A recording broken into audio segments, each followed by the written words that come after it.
fitiavana no ara-banantsika tsirairay avy tonga eto anivon'izao tranon'Andriamanitra izao. Ho aminareo ny fahasoavana sy ny fiadanana avy amin'Andriamanitra raintsika sy Jesosy Kristy tompontsika. Sokafy eo ambany masinareo ary ny salamo 7:30 ny andiny voalohany ka hatramin'ny 7. Hitsangana isika idera sy hanome voninahitra an'Andriamanitra amin'ny alalan'ny salamo 7:30 ny andiny voalohany ka hatramin'ny 7 manao hoe: Miobio an Jehovah ianareo ry olo-marina, fa mendrika ataon'ny olo-mahitsy ny fiderana.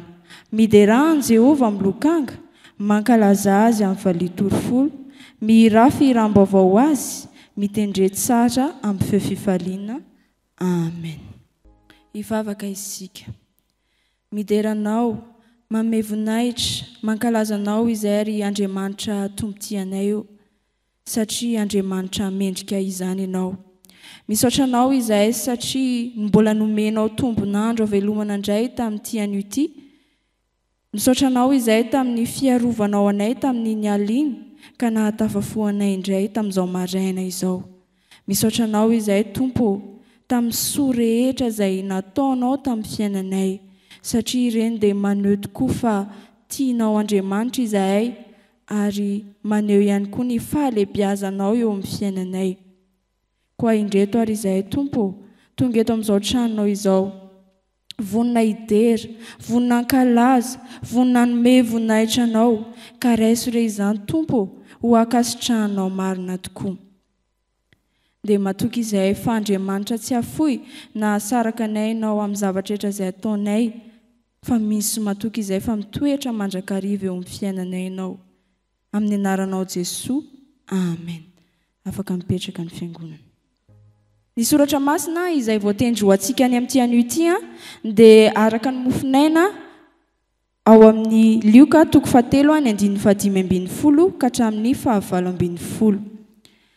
Lioka 7:15 ka hatramin'ny 9:20.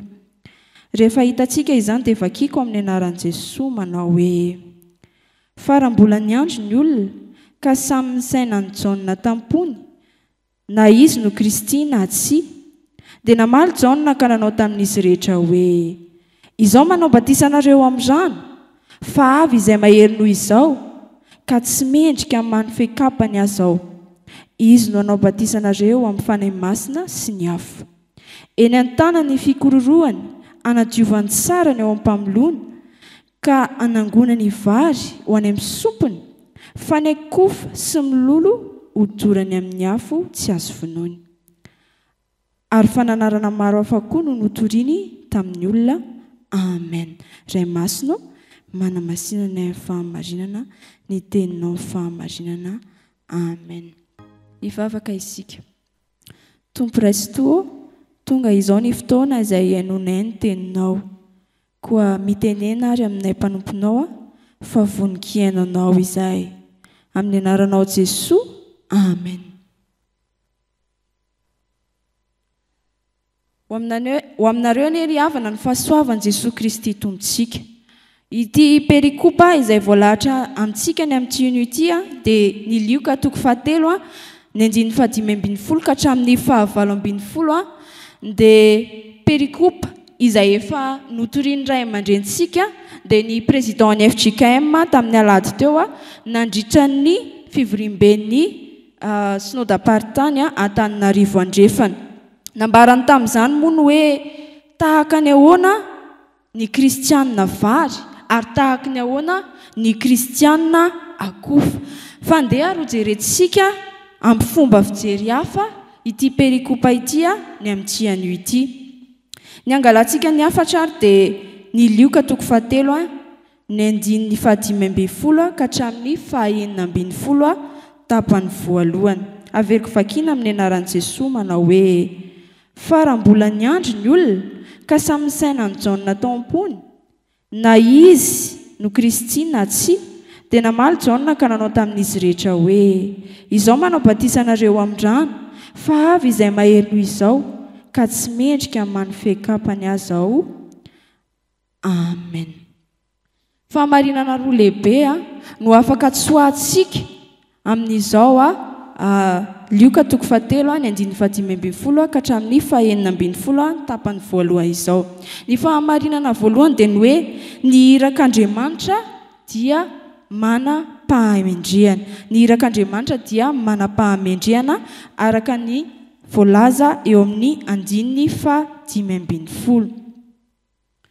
Eo amin'ny andininy fahafito amin'izao toko fahatelo izao ry havana dia niteny tamin'ny vahoaka izay nakeo aminy mba atao amin'ny batisa i Jaona.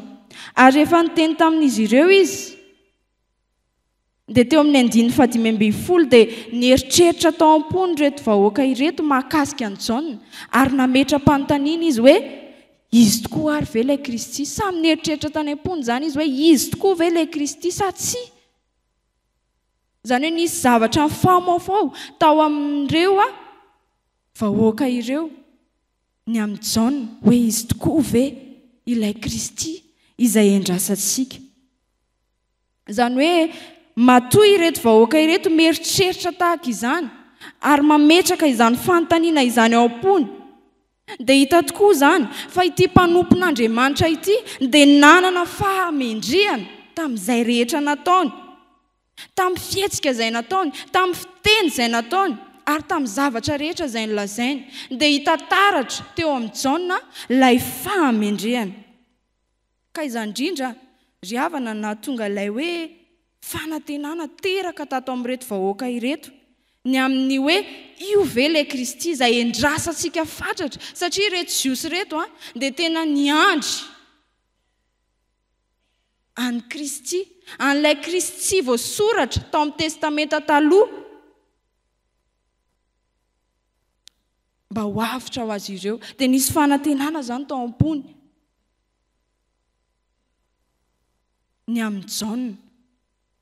Ka izany indrindra no ilazany eto fa i Jaona dia irak'Andriamanitra manana fahamendrehana ary niraka moa ry havana mahiraka azy dia tokony hita fahamendrehana mihitsy mba ahitany olona taratra fa manahaka ny Kristy izy amin'ny zavatra rehetra izay ataony.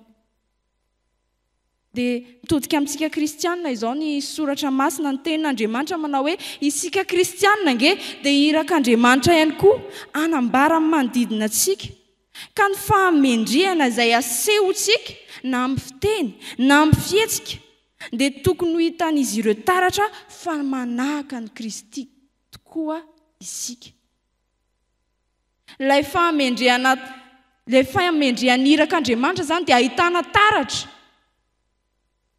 ny fanahafany any Kristy. Dia aoka isika ho tahaka ny Jaona, tena nahaka ny Kristy tokoa amin'ny zavatra rehetra izay ataontsika.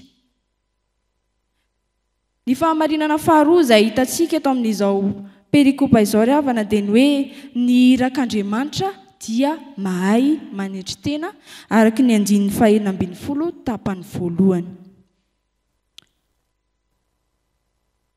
Raha izao toko fahatelo izao ny jerena dia maro ny olona izay nanaraka ny Jaona ary azony nataony mihitsy teto hoe hisandoka ho Kristy raha olona tia voninahitra izy, satria resy lahatra tamin'ny zavatra nataony ireto vahoaka ireto ary raha nisandoka ho Kristy izy dia vitany mihitsy izany. Kanefa tao anatin'izany dia nanana fanetretena izy ka nilaza mazava fa misy ilay mahery noho izy. Dia iza ilay tiany tenenina eto hoe mahery noho izy? Jesosy Kristy izany. Izany hoe nisy fahatsapana tao aminy fa fitaovana fotsiny ihany izy. Fa ilay tompon'iraka izay mahery noho izy dia i Jesosy Kristy ary naneho miharihary izy eto amin'izao perikopa izao ny fahalebiazan'i Jesosy Kristy. Ary izany indrindra no zava-dehibe ry havana dia ny hoe fahatsapan'ny iraka, ny fahalebiazan'ny tompon'ny iraka ka mahatonga ilay fanetretena ao aminy. Ary izany fanetretena izany dia manafoana ilay firehariana rehetra amin'ny zavatra rehetra izay ataony. Dia mitodika amintsika izany tenin'Andriamanitra izany androany.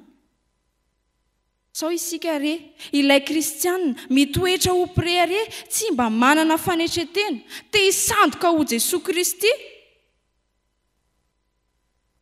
ka mampitodika ny mason'izao tontolo izao amintsika tsirairay avy dia mieritreritra isika fa isika no tena tokony ho banjinina ao amin'ny toerana izay misy atsika ary indraindray moa atao am-piangonana dia misy an'izany mihitsy rehefa manao tafika masina amin'ny toerana iray izay nanao tafika masina tamin'io toerana io raha tsisy anay io fiangonana io tsy feno na koa hoe izany namorona an'io sampana io izany tompona andraikitra voaloha amin'io fiangonana io raha tsisy anay io sampana io na tsisy anay io fiangonana io tsy mandeha izany io dia lasa takomantsika ao anatin'izay Jesosy Kristy fa isika indray no lasa tiantsika ho banjin'ny olona mitarika antsika andiniteny izany ry havana hoe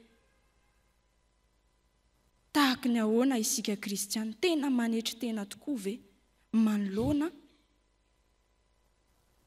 ny fahalebiazan'i Jesosy Kristy fa andeha isika androany manomboka androany hitoetra ho kristianina mahay manetry tena ka samy teny hoe misy ilay mahery no izao ka aneo mazava fa Jesosy Kristy no tena mahery no tena lehibe no tokony ho banjin'ny tsirairay izany ary hafatra izay omeny tompo antsika ny amin'ity anio ity ka andeha isika hisaintsaina izany andeha isika hiainana izany eo amin'ny fiainantsika ray manontolo ka tsy hisandoka an'io Kristy isika fa hanahaka marina ny Kristy ka hanana fahamendrehana ary hanana fanetretena voninahitra dia ho an'Andriamanitra irery ihany fa izany teny izany toetra betsaka sy hamaka ny abontsika tsirairay avy hivavaka isika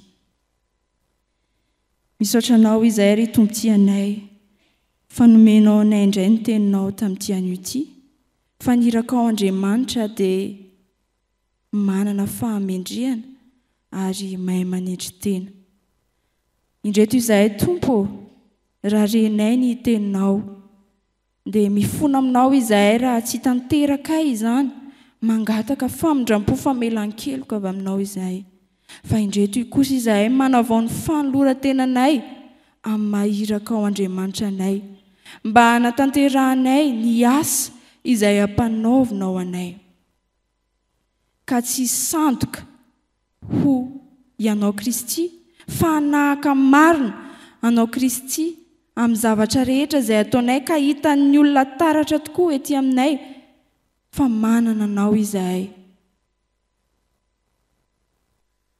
ry tompoty anay io apetraka feno am-pelantananao ny firenena izay misy anay fantatrao ary tsy miafina aminao ny toe-java misy izay mitrangy eto amin'izao firenena izao mamindrafo aminay tsirairay avy tompo afao izay ho afaka amin'ny tsy fahamarinanay rehetra ary ny angatahanay anao dia ny anjakan'ny fahamarinana eto amin'izao firenena misy anay izao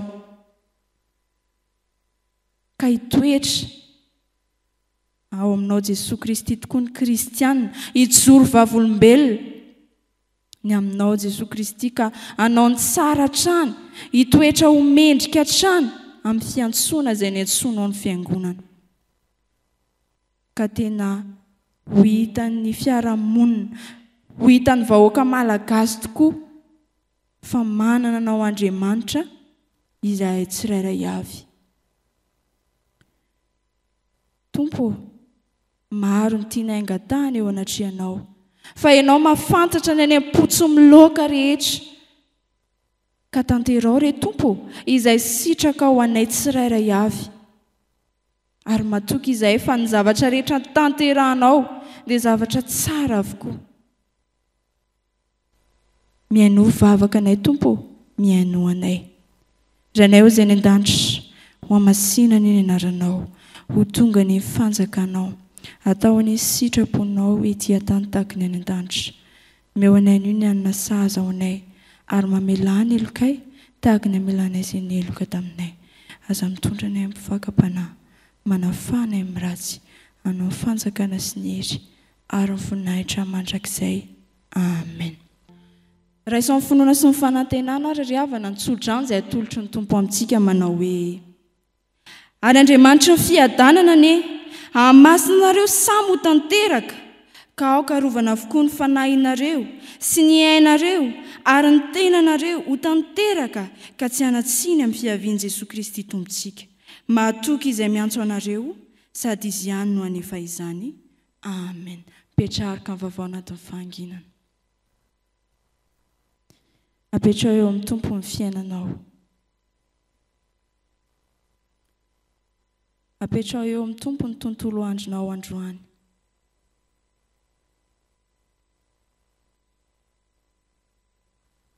Apetrao eo amin'ny tompo ny asa izay tanterahanao any amin'ity anio ity.